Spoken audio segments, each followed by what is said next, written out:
জামাত ইসলামের লোকজন কোনো অন্যায় করে না, কোনো দুর্নীতির সাথে জড়িত হয় না, কোনো অসৎ কাজ করে না, তারা সবার থেকে সেরা। এই যে এই দাবির বাস্তব প্রমাণ দেখবো আজকে। সাথেই থাকুন, ভিডিওটি স্কিপ করবেন না, স্কিপ করবেন তো মিস করবেন। আসসালামু আলাইকুম, হুলো টিভি প্রেজেন্ট, জামাত আর্মিতে সবাইকে স্বাগতম। এই যে জামাত ইসলামের টপ টু বটম, একেবারে আমির থেকে নিয়ে রুট লেভেলের নেতা কর্মী সমর্থক সবাই সাধারণ মানুষের কাছে এইটা প্রমাণ করার চেষ্টা করে যে তাদের মাঝে কোনো অসৎ কাজের বালাই নাই, বিন্দু পরিমাণও নাই। তাদেরকে যদি বলেন যে আপনাদের উমুক জায়গায় উমুক নেতা বা উমুক এলাকায় এরকম একটা ঘটনা ঘটছে, প্রথম তাদের এক্সপ্রেশন আসবে এইটা হইতেই পারে না। তারপরে যখন দেখাবেন, প্রমাণ সহ দেখাবেন, আস্তে আস্তে বলতে থাকবে না এইটা আসলে আমাদের মাঝে তো এত পরিমাণ নাই, অন্যদের যেরকম আছে।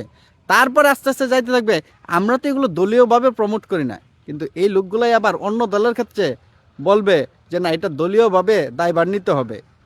ইভেন কি আইন শৃঙ্খলা বাহিনীর কাজটাও দলীয়ভাবে কেন করা হইতেছে না সেইটাও তারা অন্য দলের প্রতি অভিযোগের আঙ্গুল তোলে। কিন্তু নিজের দলে এইসব চাঁদাবাজ, এইসব দুর্নীতিবাজ, এইসব দখলবাজ থাকার পরেও, এইরকম অসৎ লোক, নারী নির্যাতনকারী, ধর্ষণকারী থাকার পরেও তারা দেদা আসছে, বুক খোলায় হচ্ছে, মার্কেটিং করতেছে, নিজেদের ব্র্যান্ডিং করে যে তাদের মতো সৎ লোক আর বাংলাদেশে কেউ নাই।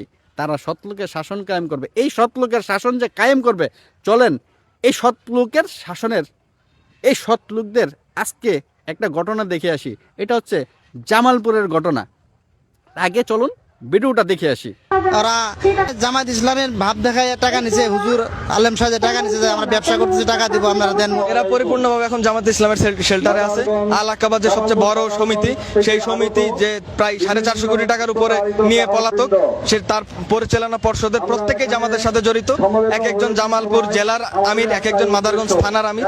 10 লাখ টাকা, সেই টাকা আমার এলাকা আর শতদলে সব দিয়ে দিছে। এখন আমি তারে তারে ঘুরতেছি, আমার দুই বিয়ের নিয়মছি। এখানে বিভিন্ন ধরনের আমার স্বামী আমার অনেক মারধর করে। লজ্জার কথা বলেন না। আমরা যারা মাঝে এখন আমি টাকা ফেরত চাই, পরিবারের অবস্থা খুবই খারাপ। আমাদের মাদারগঞ্জে প্রায় 30টা সমবায় সমিতির বিরুদ্ধে আমাদের অভিযোগ আছে। এর ভিতরে প্রধান হলো 4টা সমবায় সমিতি। এর ভিতরে প্রধান হলো আল আকাবা। আল আকাবায় আমাদের প্রায় 450 কোটি টাকা আছে শুধু একটা প্রতিষ্ঠানেই। দ্বিতীয়ত হলো শতদল বহুমুখী সমবায় সমিতি, যে সমবায় সমিতি আমি ভুক্তভোগী। তারা আমাদেরকে টাকা দেওয়ার কথা বলে বিভিন্ন রকমের তাল বাহানা করে, তারা আমাদের উল্টা হুমকি দেয়।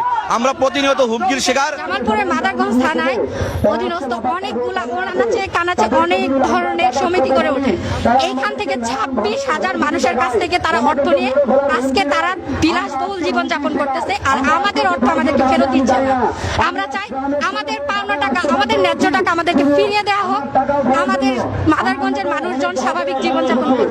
প্রথমত হচ্ছে যারা সমিতির মালিক, এবং এই মালিক যেসব রাজনৈতিক শেল্টারে চলতেছে, এবং আমাদের এই বর্তমান প্রশাসন, এই তিনজনের বিরুদ্ধেই আমাদের প্রধান অভিযোগ। এরা পরিপূর্ণভাবে এখন জামাত ইসলামের শেল্টারে আছে। আল আকাবা যে সবচেয়ে বড় সমিতি, সেই সমিতি যে প্রায় 450 কোটি টাকার উপরে নিয়ে পলাতক, সে তার পরিচালনা পর্ষদের প্রত্যেকেই জামাতের সাথে জড়িত। এক একজন জামালপুর জেলার আমির, এক একজন মাদারগঞ্জ থানার আমির। প্রশাসন নীরব, সম্পূর্ণ নীরব। আমরা ডিসি অফিস ঘেরাও করে রাখছি, থানা ঘেরাও করে রাখছি, কিন্তু প্রশাসন আমাদের কোনো বক্তব্যই শুনে নাই। আমাদের সর্বোচ্চ বল প্রয়োগ করে এই দাবি আদায় করব। প্রয়োজনে আমরা ডক্টর ইউনূসের বাসভবন ঘেরাও করার দিকেও আগাইতে পারি। যতগুলো সমিতি আছে মাদারগঞ্জের প্রত্যেক সমিতির মালিকরা টাকা মেরে দিছে, টাকা এখন আর দিচ্ছে না। শতদল আলাকা, বিশেষ করে আলাকাবা অনেক বড় অ্যামাউন্ট, তাদের অনেক কিছু সয় সম্পত্তি, হাসপাতাল আছে, ইটভাটা আছে, সিএনজি আছে, অনেকগুলো কোম্পানি আছে। তারা জনগণের টাকা নিয়ে কোম্পানি করছে, এখন টাকাগুলো আর দিচ্ছে না, তারা বলাতে। কোম্পানি সঠিক, প্রায় 43 বছর পর থেকে 45 বছর কোম্পানির বয়স। ওরা জামাত ইসলামের ভাব দেখায় টাকা নিছে, হুজুর আলেম সাহেব টাকা নিছে যে আমরা ব্যবসা করতেছি, টাকা দিব আপনারা দেন, মুনাফা দিচ্ছি। প্রতারক চক্র অর্থগুলা নিয়ে বিভিন্ন জায়গায় চলে গেছে, এদেরকে আমরা খুঁজে পাইতেছি না। আমরা চাই হচ্ছে প্রশাসন এই জরুরি ব্যবস্থা নিক, তাদের আমরা বিচারের আওতায় আনতে চাই, এবং আমরা আমাদের অর্থ ফেরত যেতে চাই। আলাকাবা সমাজ সমিতি, হুমায়ুন, মাজেদ, আরো সুজা, আরো অনেকজন আছে। ডিসি আমাদের এখন আমরা আটকেছিলাম, আমাদের কোনো কথা শুনে না, ওরা ওদের পক্ষে নিছে। চাকরি করে টাকা জমাইছি, সে টাকা দেয় না, টাকা দেয় না, আবার গেলে অন্য রকম কথাবার্তা এই যে ঘটনাটা দেখলেন, এই হলো তাদের সৎ লোকের শাসনের অবস্থা, এই হলো তাদের সততার অবস্থা, এই হলো তাদের সব থেকে সেরা মানুষ গড়ার অবস্থা।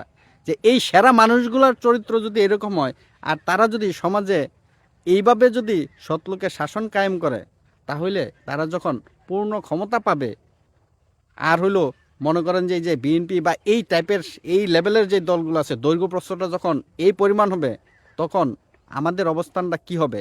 সাথে আরেকটা ছোট্ট একটা ক্লিপ দেখাই, একটা স্ক্রিনশট দেখাই, দেখেন যে এই জামাত শিবিরের একজন কর্মী বা সমর্থক লেভেলের কেউ একজন দেখেন কি কমেন্টস করছে, যে একটা গালি, ওনাদের তো গালি গালাজ তো ওনাদের ব্র্যান্ডিং, কিন্তু আবার এটাও কিন্তু অস্বীকার করে, গালি গালাজ করে বলতেছে যে এটা জামাত শিবিরের বাংলাদেশ ছেড়ে দিতে হবে। তাহলে এরা আসলে আমাদেরকে কিভাবে ট্রিট করবে আর তাদের মানসিকতাটা কোন লেভেলে, এটাই জাস্ট চিন্তা করেন। এই যে বললাম জামাতরেমি, অনেকে হয়তো বলবেন জামাতরেমি কি? জামাতরেমি হলো মিথ্যা প্রপাগান্ডা, বন্ড ধার্মিকতা, স্বাধীনতা বিরোধিতা, দ্বিচারিতা। ইভেন অনেকে হয়তো বলবেন জামাতরেমি কি? জামাতরেমি হলো মিথ্যা প্রপাগান্ডা, বন্ড ধার্মিকতা, স্বাধীনতা বিরোধিতা, দ্বিচারিতা। এরকম নানান নেতিবাচক চরিত্র একত্রিত হয়ে যখন একটা নতুন জাতের চরিত্র প্রকাশিত হয়, তাকেই বলা হয় জামাতরামি। কারণ জামাত ইসলামের মাঝে এত টাইপ অফ নেতিবাচক চরিত্র আছে, আপনি কোনটা রাখবেন কোনটা বলবেন, এই জন্য এক অক্ষরে এক শব্দ দিয়ে বলে ফেলবেন কি জামাতরামি। এখানে তাদের দ্বিচারিতা, মিথ্যাচারিতা, গুজব বা এই নারী দর্শন, এই যে স্বাধীনতা বিরোধিতা, এক কথায় সব কিছুই বোঝানো হয়ে যাবে। তো ধন্যবাদ, ভিডিওটি শেয়ার করবেন, আপনার পরিচিত জনদেরকে মেনশন করবেন।